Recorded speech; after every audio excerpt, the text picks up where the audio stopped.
Hello there, welcome back to the Closet Historian. Today I have another vintage haul for all of you. Today I also actually have a couple of reproduction vintage items or like retro items to show you as well. And then other than that, it's mostly vintage accessories as is usual with me, but let's jump right in. So the first item I have to talk to you guys about today is actually it's not really a craft item and it's not really a hat item. It was a straw hat blanks that I discovered that are actually for 18th century costuming to make 18th century style hats, but I think they work just as well trimmed for the 30s and 40s. And I've seen some short, shallow crowned hats, big straw hats like this recently on Instagram and Blogger over the past couple of years, on blogs, I mean to say. We use it with a black velvet ribbon, and there's a couple of really nice couture milliners making them, but I just don't have the kind of dough to spend on those really nice ones, so I thought I would find a cheaper alternative, and this was, I think they were $24, $28 each for these, and they came blank, so I did add the ribbon, and I also got, this is the 16-inch, but I also got the 18-inch size of these or one of these as well, and that one I did trim with a black velvet ribbon like those big hats that I've been seeing online recently that I just wanted to have one myself, and I wore this style hat, my other one, with my white dress that you might have seen in my last lookbook video from last week, and then or on my blog. So I'm really excited about these hats. They were a lot cheaper than the millinery versions. They are really nice quality straw. I was really surprised how good the quality is. As you can see, it's kind of flexible, but it's just flexible enough while still holding its shape. I think they're really great quality for the price, and you should totally check them out if you're in a market for a hat like this. I will leave the link to the Etsy shop in the description. The only item of vintage jewelry I have to show you guys today is actually this gold-toned Trifari brooch. I just stumbled over the word Trifari there a little bit. I'm not actually sure exactly when this one is from. I could look up the mark online. I just haven't done that yet to see, kind of narrow down the year range when this one possibly was made, but I'm guessing it's either from the 50s or 60s, probably the 60s actually. It just got this brushed gold tone, and I really liked the tropical Monstera leaves, or Montessera, however you say this plant. We all know I don't know how to say this plant. Monstera leaves, which I really like. I've mentioned before in a previous haul that I really like Monstera leaves. So I just really wanted this brooch as soon as I saw it, because sometimes I just search tropical leaves brooch on Etsy to see what comes up, because I just really like tropical leaves, obviously. So this one I just picked up for, I think, probably like $10 or $15. You can get brooches for relatively cheap. It's a really good area of collecting to get into if you are interested in vintage jewelry.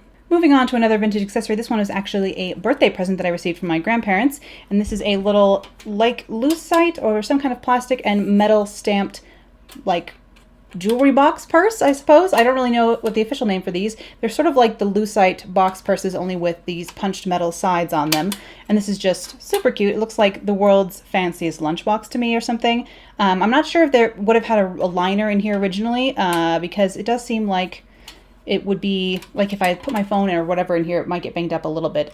But it's just such a beautiful little purse, and I'm so happy to have it in my collection now. It was a really nice birthday present to receive. Another vintage handbag I picked up recently was this little light pink number, probably from the 50s or 60s, I would guess. Probably the 60s, really. It's just got a little turn clasp here in the front in gold. There's no marks or names or anything on the inside, but I just thought this was a great, simple little pink bag to add to my accessories collection. You guys know I've talked about how I like collecting accessories in color sets before, and I was, when I got this, considering a pair of pink shoes, that I had not gotten the pink shoes yet, but I did snap up the bag because things like this tend to go pretty quickly as soon as they are added to Etsy or eBay, just because people are always on the lookout for different colors, and I think pink is a pretty popular color.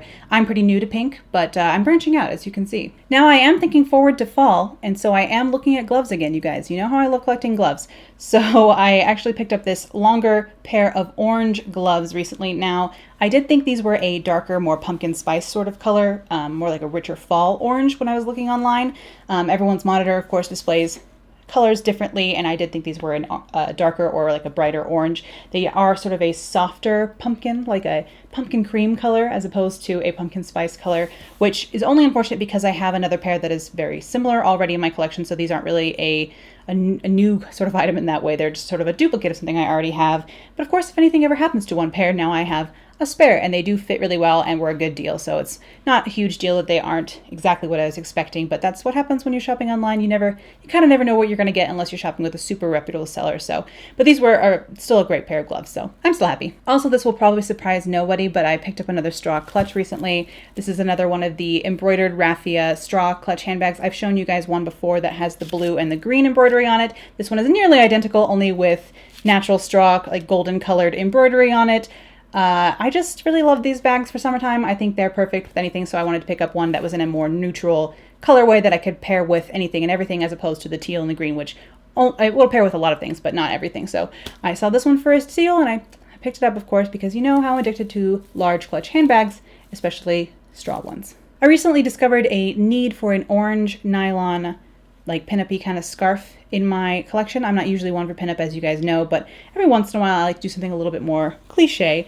So I picked up this little orange nylon scarf. These are really good in your hair too, or you can tie them on your handbag. Just good to pick out an accent color. They are super cute. It reminds me of like Grease and more of a like retro 50s look, as opposed to a legitimately authentic 50s look, which of course these are from the 50s, so it counts, but it's very much like part of that sort of Grease throwback to the 50s pin-up-y kind of look, which I don't always go for, but when I do, I like a nice authentic nylon scarf. So I picked up this one. I do have one of these in green, and I have a red one already as well, so I just am slowly building up my rainbow of these. Of course, then when I was poking around the Etsy shop buying nylon scarves, I also found some other scarves. This one is a big silk scarf in black with polka dots and then multicolored flowers. I just thought this one was really beautiful and like retro in a kind of 80s does 50s way that I thought would be really good to wear as a hair scarf. And I always like choosing 100% silk scarves for wearing in my hair, because I find that polyester ones, when I tie them into like a turban or whatever, they just slide right off of my hair. So I try and find silk because it has a little bit more of a, not sticky, but like texture that sticks to itself so that it helps them stay on your hair. So if you have trouble with headscarves or turbans, try and find scarves that are actually silk or cotton, because they just stay tied a little bit better than polyester ones do. So that's a tip there for headscarf hunting for headscarves. And then the last scarf I picked up from that same shop was just this solid green silk scarf. Again, would be really good to wear in the hair or tucked into a suit or a blazer or what have you in the wintertime. I like getting solid color scarves whenever I can find them. Usually you can only find them at pocket square size, and this one was a nice large, like 30 by 31. I'd love to have a scarf like this in every color. That way I can coordinate it with gloves easily and wear them with my suits in the fall and winter time, but it's not always easy to find solid color scarves like this. I may need to just start making them, like buying silk and then doing a little fine hem like this and making silk scarves in the colors that I like, because I'd really like one in chartreuse, of course, but chartreuse is like a color that a lot of 40s people want, so as soon as something pops up in that color, people snap it up really quickly. So I've never been able to get my hands on chartreuse scarves, gloves, any 40s accessories in that color. So I might just have to like actually just start making chartreuse accessories somehow, or figure out how to dye some gloves and a scarf to match or something. But this is just a color that I didn't have in a solid color scarf, so I picked this one up as well. And then the last silk scarf I picked up recently, yes, I did pick up one more, was this pink silk scarf here with, it's like a bright magenta pink, sort of fuchsia pink with black. I just thought it would look really great with my black suiting in the fall and winter time, with pink matching gloves, of course, because we all know how I like to match my accessories. So this is just something I picked up because I didn't have this color yet. This is probably an 80s or 90s even scarf, but it's 100% silk again, so it'll work in my hair as well if I want to wear it that way. And I'm just a sucker for scarves, so I added that one to my cart as well. Oops. And then something else I picked up from the same shop with the pink scarf and the orange gloves, actually. I found the orange gloves first and then found other things in that shop. I was like, well, if I'm already going to be paying for shipping, might as well poke around and see what else they have. And they actually had this vintage fabric. This is a vintage cotton fabric in a sort of bandana print in several colors, obviously. And I think I'm going to make a dress similar to the black and white striped dress I have. I'll put a picture in of that dress where I chevroned the stripes in an A-line dress. I just think it's a really cute style. Perfect 40s summer dress. I just thought this would make such a cute ensemble. I love rainbow or like multicolored things. I know that's kind of queer of me, but you know, I can't help but just be drawn to those things. So this fits into a lot of my interests, I guess. That's what I'm saying. It just fits into a lot of my interests. So rainbow striped 1950s or 60s fabric that I'm going to make a 40s dress out of, and had to have it. Just had to have it, guys. As for some reproduction items I've picked up recently, I actually went on a little bit of a sunglasses shopping spree recently, and I picked these ones up from ASOS.